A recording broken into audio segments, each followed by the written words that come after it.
Bonjour à tous, nous sommes ici dans les locaux d'Elia Santé. J'ai la chance de recevoir Pierre-Yves Ouellan, directeur des ventes d'Asten Santé. Bonjour à tous, ravi de pouvoir profiter de ce moment d'échange avec le docteur Mazellan. Merci d'avoir répondu à l'invitation.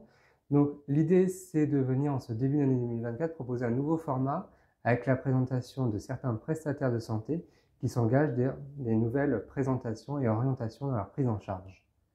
Donc, Pierre-Yves, est-ce que vous pouvez déjà nous présenter un peu qu'est-ce que c'est Asten Santé aujourd'hui? Asten Santé est un prestataire de santé à domicile qui exerce aujourd'hui sur l'intégralité du territoire français.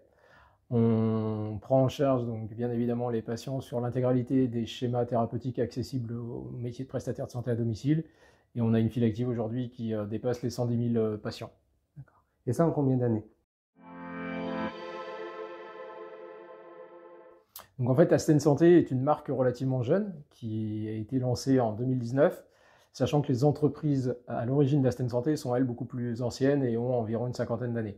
Donc en fait, cette file active résulte des structures historiques et a été constituée donc, avec une phase de croissance accélérée depuis maintenant 4 années. Implanté sur toute la France ou en développement sur certaines zones plus spécifiquement? Alors historiquement, on était présent essentiellement sur la façade atlantique et sur le grand est de la France. Donc depuis 2019, on s'est mis en capacité de couvrir l'intégralité du territoire français. En fait, cette croissance s'est réalisée bien évidemment au travers d'une croissance organique qui a été permise par le recrutement d'un certain nombre de collaborateurs qui nous ont rejoints progressivement depuis maintenant 4 ans.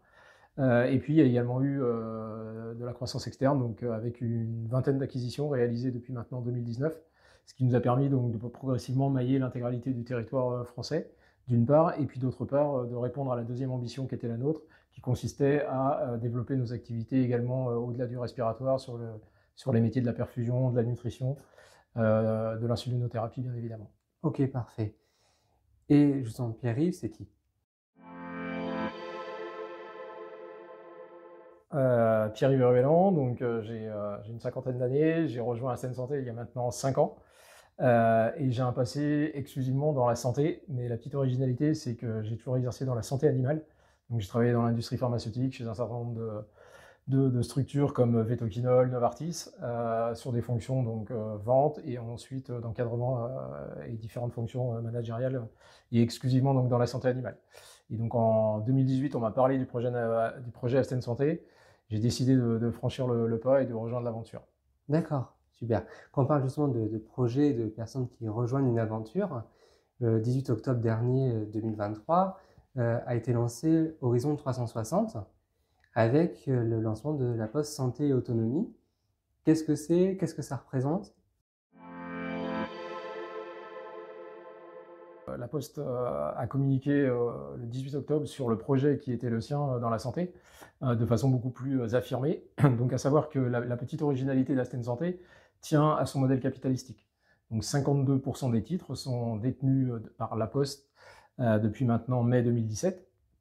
Donc la Poste a progressivement étendu ses activités en santé, notamment en faisant un certain nombre d'acquisitions. Et donc aujourd'hui, l'écosystème santé à l'intérieur de la Poste, c'est environ 30 entités qui exerçaient donc toutes sur des métiers plus ou moins proches.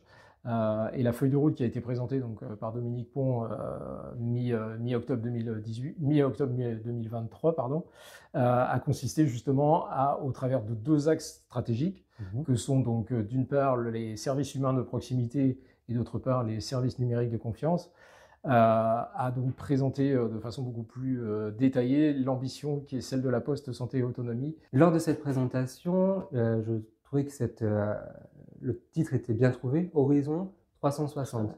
J'ai envie de dire Horizon, quasiment un nouvel horizon. Quasiment une révolution dans le monde qui est proposée par rapport à la santé à son habitude aujourd'hui. Exactement.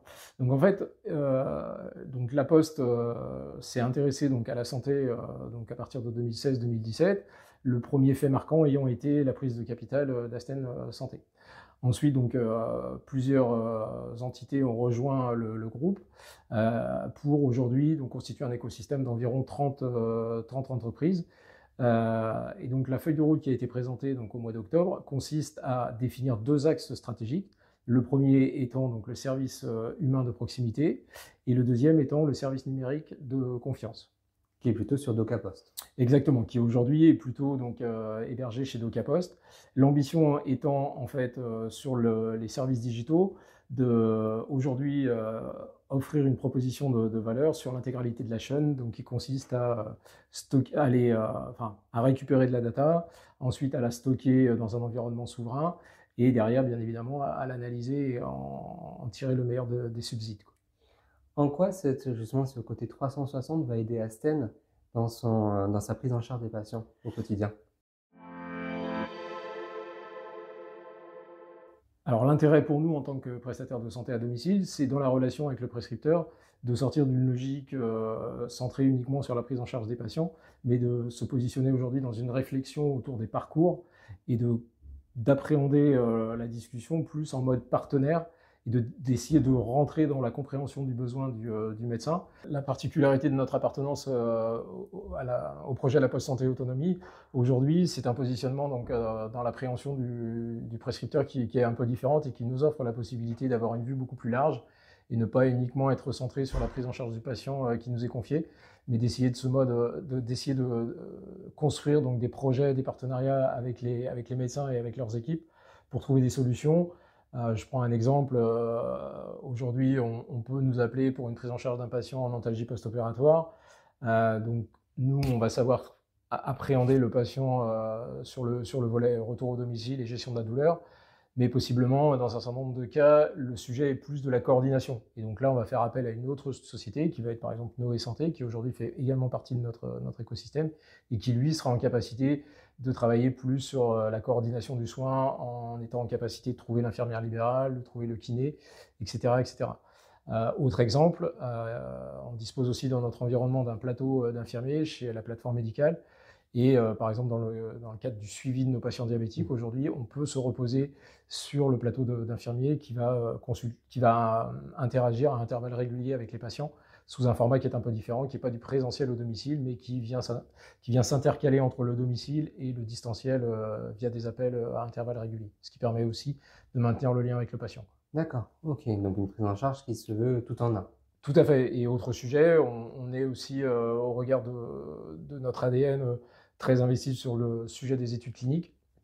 Et il s'avère qu'aujourd'hui, donc dans le périmètre plus numérique, on a aujourd'hui des sociétés qui sont en capacité de venir nous accompagner, soit en qualité de CRO, soit en qualité de nous accompagner sur le traitement de la data à l'issue des Si je ne me trompe pas, c'est Axonal qui vous accompagne? Entre autres, oui, tout à fait, oui. Voilà, ok, parfait. Alors, une question qui peut revenir sur pas mal finalement d'usagers. On entend la Poste, on entend nos postiers, nos voitures jaunes. Tout à fait. Est-ce que les postiers sont les futurs techniciens respiratoires? Alors non. Aujourd'hui, effectivement, les activités de prestataires les activités de prestation de santé à domicile sont exercées par les collaborateurs de l'entité Asten Santé. Donc aujourd'hui, Asten Santé, je ne sais plus si je l'ai dit, mais c'est 1200 personnes qui travaillent au quotidien pour la bonne prise en charge des patients. Et en fait, les facteurs ne sont pas aujourd'hui mandatés pour nos activités. Alors, on reste sur, c'est un groupe, et finalement, mais avec chacun sa section. Voilà. Alors si moi je devais faire la comparaison un peu avec ce qu'on voit aussi à l'international, c'est aujourd'hui on est sur une énorme entité, la Poste deviendra, et avec le regroupement de ce qu'on appelle finalement les licornes françaises avec plusieurs startups et acteurs de soins pour arriver à finalement avoir cette souveraineté française dont on parle beaucoup aussi, quelque chose d'assez ancré en France et nous appartenant. Oui, alors c'est vraiment une des ambitions de l'axe stratégique du numérique, avec justement être en capacité de pouvoir traiter ces données, puisqu'on sait que le domaine de la santé est certainement un des domaines qui produit le plus de data. Et donc une des ambitions de la Poste Santé Autonomie aujourd'hui est de pouvoir appréhender ce sujet en venant concurrencer un certain nombre d'acteurs américains, et puis donc de pouvoir offrir des solutions à des industriels avec un acteur européen et qui plus est français. Parfait. Merci beaucoup d'avoir répondu à toutes ces questions, d'avoir été présent, et je vous souhaite une bonne journée Pierre-Yves. Merci beaucoup et c'était avec un immense plaisir. Merci. Merci.